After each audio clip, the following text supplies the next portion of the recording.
Start.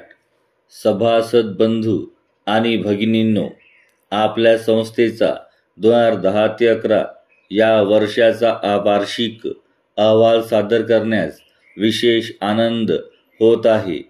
या वर्षी company या क्षेत्रातील आपले एक तप पूर्ण करीत आहे. या एक तपाच्या कालावधीत कंपनीने अनेक आव्हानांना सामोरे जाऊन विकासाचा जिद्दीने मार्ग आक्रमणे सुरूच ठेवले.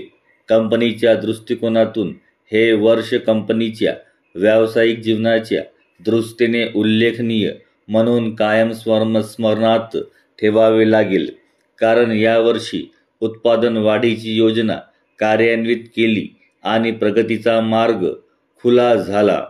कंपनीने वर्षभरात केलेल्या कामगिरीची माहिती खालील बाबींवरून लक्षात येईल. परिच्छेद.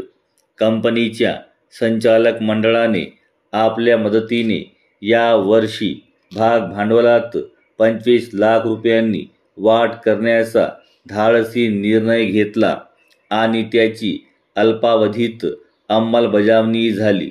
भांडवलात वाढ केल्यामुळे या वर्षी उत्पादन वाढीसाठी आवश्यक साधनसामग्री परदेशातून आणण्यात आली आणि वेळेवर बसविण्यात आली.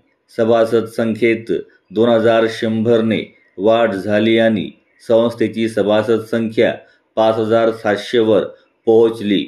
गेल्या वर्षाशी तुलना करता यावर्षी कंपनीच्या होजिअरी मालाच्या उत्पादनात 60% वाढ झाली.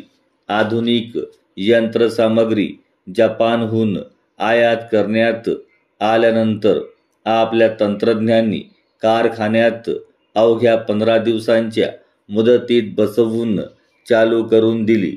त्यामुळेच उत्पादन वाढ शक्य झाली.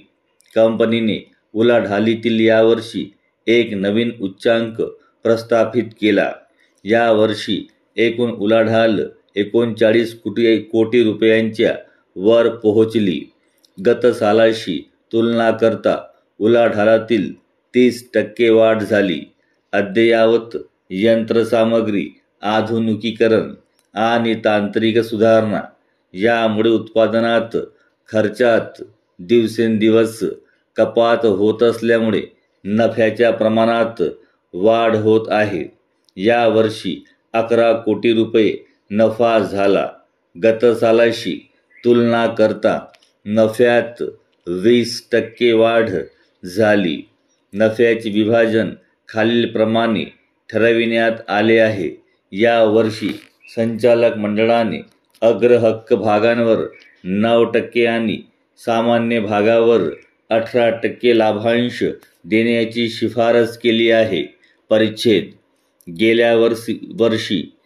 गेल्या 20 वर्षात कामगारांनी कोणत्याही प्रकारचा असंतोष प्रकट न केलेली देशातील एकमेव कंपनी असा आपल्या कंपनीचा नावलौकिक आहे.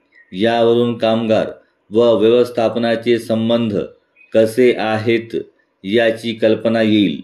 कंपनीने कामगारांची कंपनीवरील एकनिष्ठता आणि कंपनीच्या विकासातील त्यांचा वाटा लक्षात घेऊन रौप्य महोत्सवी वर्षानिमित्त कामगारांना 25% बोनस देण्याचा निर्णय घेतला आहे.